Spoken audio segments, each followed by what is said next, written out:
When shooting music videos, have you ever wondered what's better, handheld shots or gimbal shots? Both styles of shots have their place for when and where you should use them. What led to me talking about this topic was because I had no choice. My Ronin started doing the spin of death.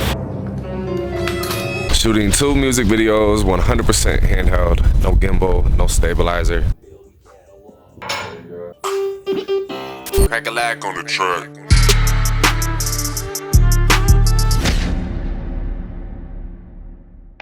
So first off, my name is Cracka Lack. I'm a music entrepreneur.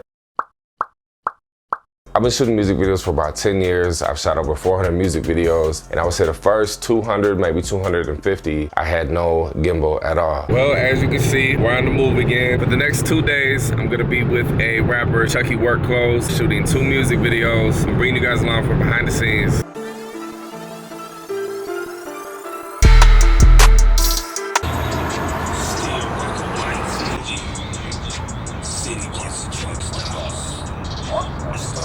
We just wrapped up a scene, Nap Town in the background. I want Chucky to feel the shoulder burn from holding the Ronin.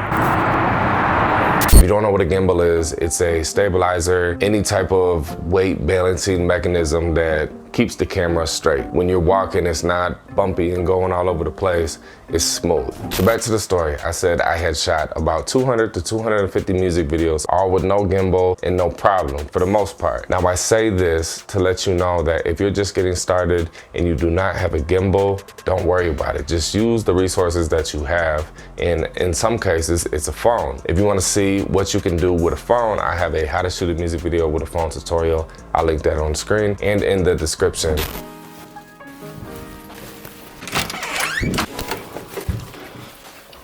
So I'm here at the hotel room. You ever go to dinner by yourself and get like looked at weird? I'm sitting there and I wrote down all these notes right here for this YouTube video. I was getting some weird looks. Just wrapped up a YouTube video. Gotta rig the lamp right there to shine on my beautiful face. Set the camera there on the tripod with the mic. I use my screen that I put on my gimbal right there.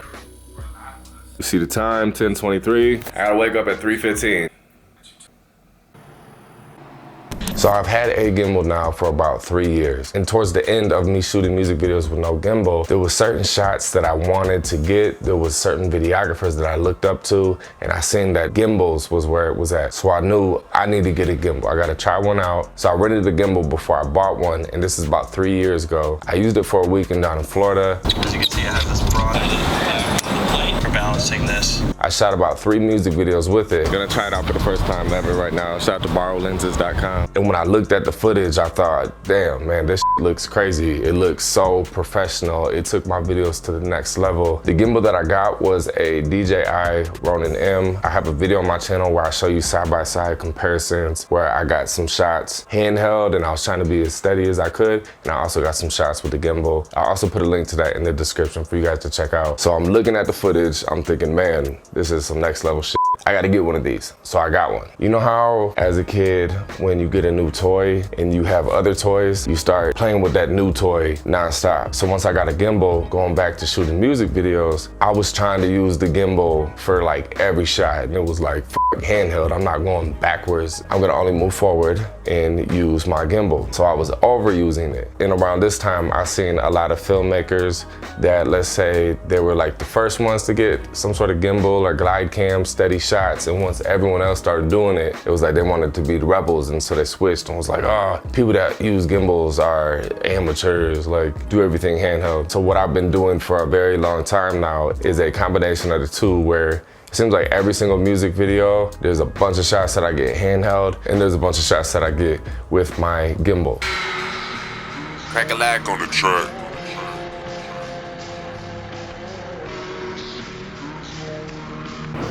We're flying to Salt Lake City, Utah.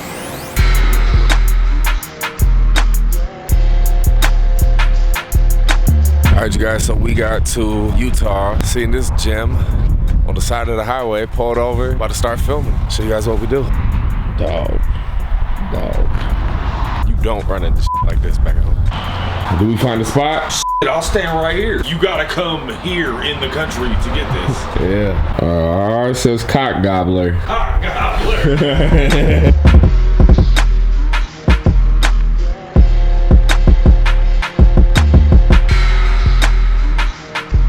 my favorite shot to get with a gimbal, I like to include it in every music video as long as it fits the vibe of the song. I have a wide 16mm lens. I use a Sony a7S II, so it's a full frame camera, and I get a really far away shot where you can see a lot of the scenery, see a lot of what's going on, and I like to film it in 60 frames per second where I do my speed ramps. If you don't know how to do speed ramps, I have a tutorial on that. I'll put a link to that also in the description. But it's my thing, man. I really like to do it. I try to do it in every single music video. To pull that specific shot off, I can't do that without a gimbal.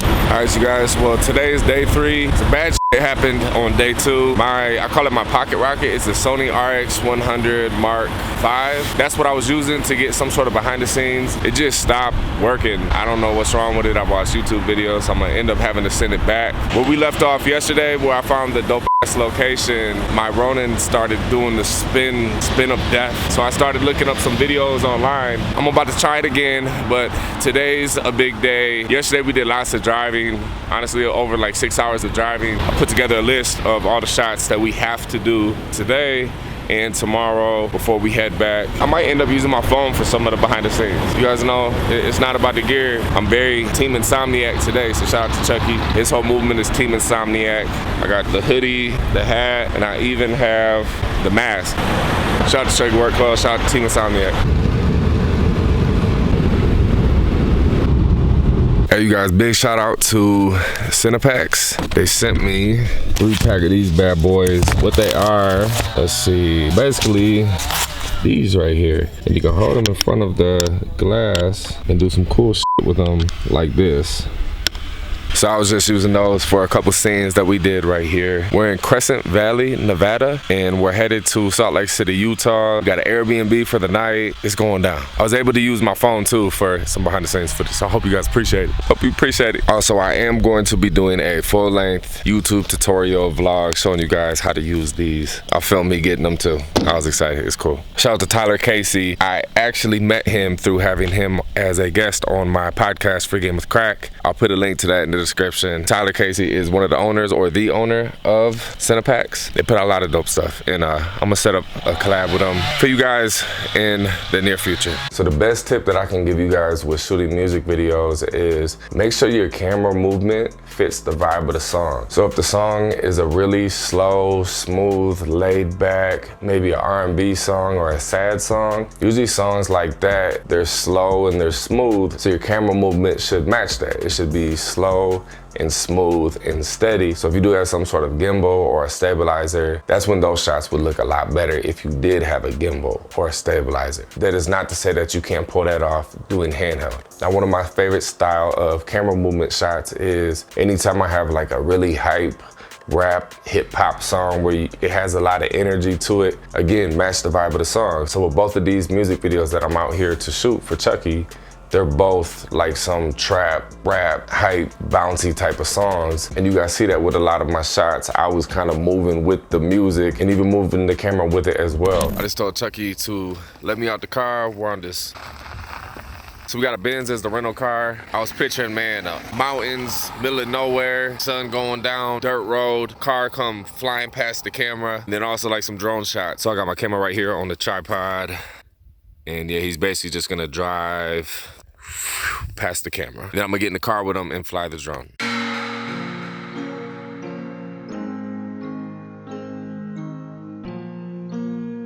This was my first time ever in Utah. We drove all over through Nevada. The scenery out here was truly beautiful. This Airbnb is nice as hell that we got tonight. I know tomorrow that we gotta finish filming the last music video. Last day of filming here in Utah. Last day, all handheld. A tip for handheld shots is put the camera kind of behind something in the frame. So what I just did was we're filming by an island and there was some bar stools. So what I did was I got low with the camera and I let the bar stool kind of get in front of one of the edges of the frame. And so what that does is it gives more depth to the shot. Another thing was I backed up into one of the rooms where the doorway was in front of one of the edges on the screen to get more depth as well. I think most girls would say deeper is better. So if you can add depth, do it.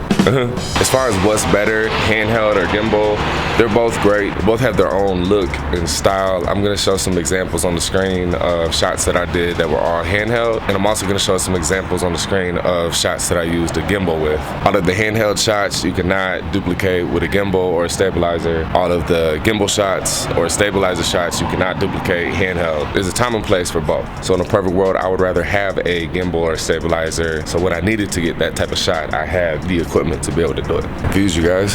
Good morning. Hey, if you've ever been to Salt Lake City, Utah, let me know in the comments. I think when it comes to B-roll, most of the time I do use handheld. Maybe unless I'm trying to get like an opening establishing shot like really far away and I'm like walking up to the location and I want that real smooth, steady shot, I'd use a gimbal. But a lot of like close-up shots, all this stuff up here, these poles, graffiti, just trash everywhere. A lot of that I would just do handheld. Plus, if you like to do the transitions with your B-roll, I always do that handheld. So handheld is good for doing transitions. Where you film it like this and bring it back in, go down, start the next one, doing stuff like that. It's a wrap. A motherfucking wrap. All right, you guys, I already know I probably left out a lot of things, so whatever questions you have, drop them in the comments. I'll do my best to get back to each and every one of you guys. To check out the final product of both music videos that you guys see me shoot in this vlog here, I'm going to link to those in the description. Shout out to Chucky Workclothes. The one for him, I wouldn't be here right now. Shout out to DJ I for having my Ronin break, because if it didn't break, I wouldn't have made this video right here. And shout out to each and every one of you for watching these videos, because if you didn't, I don't know if I would be making these videos. That helps the motivation and encouragement to keep making them. I'll see you guys in the next video. Cracka Lack TV. We out.